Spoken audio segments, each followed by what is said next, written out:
Hi there, we're in Taipei on the final day of RightsCon 2025. It's the world's leading summit on human rights in the digital age, and we've been speaking to some amazing thought leaders. And with us now is Lobsang Gyatso Sither. Welcome. Thank you so much for having me. We've been trying to find us. We've been wanting to speak to you for days. We keep seeing you walking around. It's like we must get the Tibet Action Institute and Lobsang to come and speak to us and hear about your plight and your message and your vision. And maybe we can just kick off with just a general perspective on where things are at right now for Tibet and for Tibetan digital rights. Sure. So, thank you so much for having me here. And I think in terms of where we are right now, there has been an intensification of repression and crackdown, especially in the Xi Jinping era.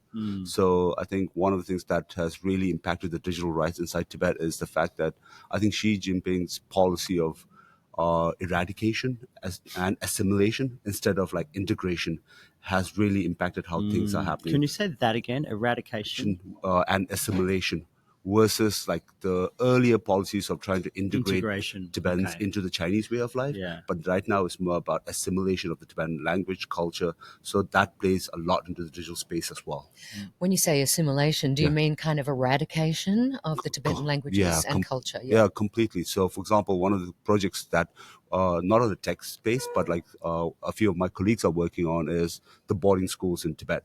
And it has a very similar structure that was for example, in the Australian case, the stolen generation, right? Yeah. So they are trying to implement that in the Tibetan space. So kind of making sure that the next generation of Tibetans that are coming up no don't longer speak language, don't not identify. Even, and it's boarding schools, right? So they're no longer Tibetan. So not even just the language. They don't want them to be connected to their family and part of that culture. So that's part of what's happening. But at the same time, globally, what's also happening is the fact that they're trying to change a lot of that narrative about what Tibet is and making sure that they are repressed. Tibetans inside Tibet are repressed enough that they are not able to share what's happening. So there's a lot of self-censorship going on. Do you, unfortunately for the Chinese government, the Tibetan culture and religion and religions and cultures and languages, of which there are many, I think many people think that Tibet is one sort of monolith, but actually it's very diverse unto itself.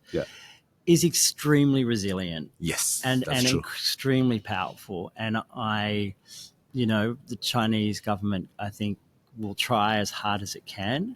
And I'm sure it will succeed in some manner. Yes. With a lot of human suffering in between. But I have full confidence in folks like yourselves and the culture more broadly to be able to withstand that. And I wonder whether the digital element is a help or a hindrance. So it's a help and hindrance both. So in terms of inside Tibet, what has happened now is like there's a lot more people using technology, right? So for example, using some of the Chinese social media spaces to actually raise their voices. So for example, like I think it's about a year back, Douyin, which is the Chinese version of TikTok, started basically restricting Tibetan language on live streams. So there was like I don't know how many Tibetans who just came up, right? And who just went live stream saying, this is not right. You can restrict like other stuff, but like, why are you restricting Tibetan language in our space, right? So, and there were so many people who came up and using those spaces, right? COVID lockdown in Lhasa, in the capital of Tibet. There were so many Tibetans who were using the Chinese social media to share their spaces and share their voices. On the flip side, WeChat, which is the Chinese version of WhatsApp, right? And Tibetans use that to communicate with Tibetans inside Tibet or Tibetans outside. And that is being used a lot more to be able to connect who Tibetans are, where they are, who they are connected to, and basically try to repress Tibetans from even protesting in the outside space. Yeah, so I imagine there's a lot of surveillance on those platforms of content. Yes. Yeah. A lot of surveillance. And I think a few years ago, I think it was just like, we were so happy when WeChat came out in some ways, because that was the first time Tibetans inside Tibet and Tibetans in the diaspora were able to connect on music, on art. So it was like, it gave us a platform that was allowed Tibetans on both sides of the border to connect with each other. on a very different level. But now it's the main tool for surveillance and censorship. Yeah, when I look on platforms like Instagram, I see there are accounts called Tibetan life, Tibetan culture, Yeah. and they look quite controlled to me. It looks like a performance. It's a bot. It's Is a it? bot. And Well, I think what you've really raised an interesting point, and this is something that I've been seeing in the last 2 to 3 years, yeah, is the fact that the Chinese government has started using global social media platforms, right? Facebook, Instagram, to create accounts to promote a different way of life and to kind of tell a different story. So they're, because they've tried to tell the narrative of the Tibetan narrative, right? Like the Chinese narrative of how Tibet is happy and all of that from the official government propaganda machines, right? And that hasn't worked.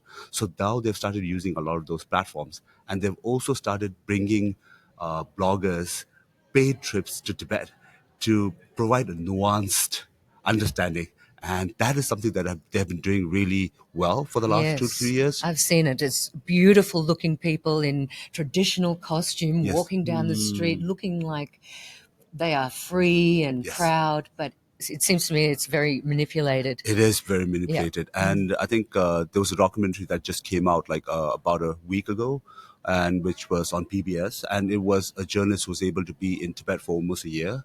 So he went, and then he was able to kind of showcase the beauty aspect of it, but also the restriction aspect of it. And because Tibet is so restricted, right, a lot of times what we see is only that picture. So I think that's where the challenge is. Yeah. And that's also, I mean, there's unfortunately we've been sitting here talking to a number of different folks from different regions, countries, etc. Many who are living in self-imposed exile, part of the diaspora, wanting to head home, wanting to, and sometimes never even having been Yeah. at home.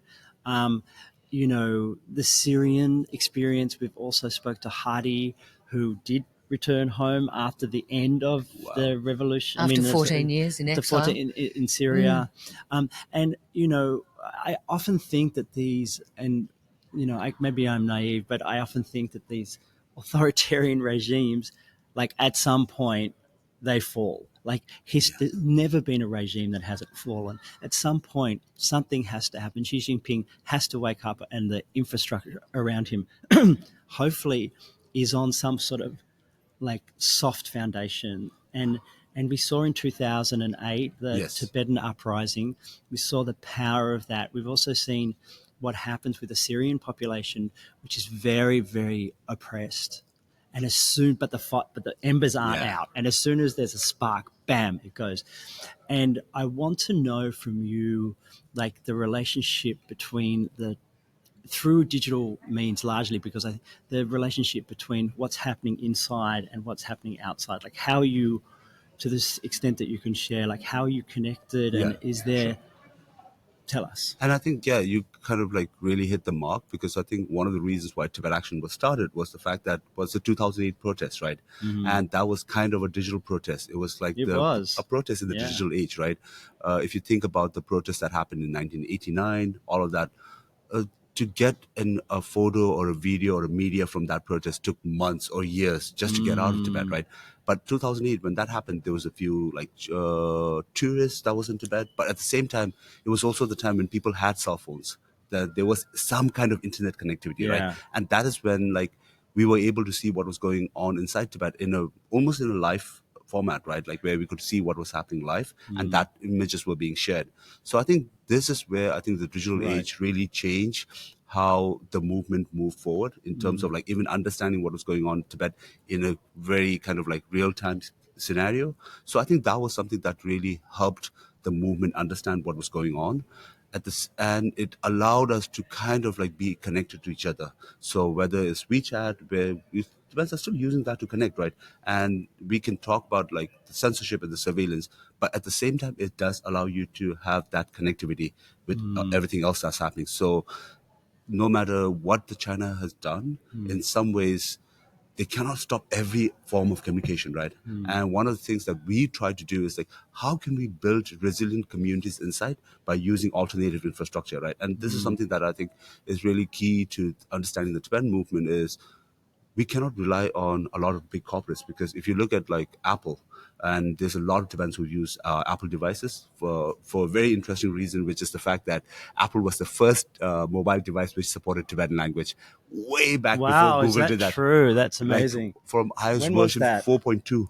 Wow. I think that was 2012 or Yeah. 2013. So it was crazy. Breakthrough. I don't know how that happened because like it didn't support a lot of different languages, but Tibetan was. Yeah. So then it was like every Tibetan wanted an iPhone because it was like it's connected to your language. Wow. Yeah. So I think with that, I think that was the thing, right? Like, but now if you think about censorship, right, Apple really restricts access to apps.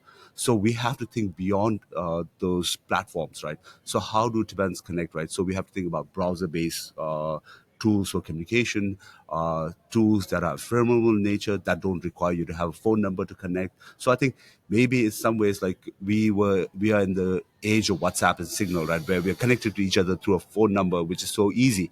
But we have to go back to the traditional way where you have to create an account or you have to use anonymous accounts. So I think that's something that we have to navigate. Yeah.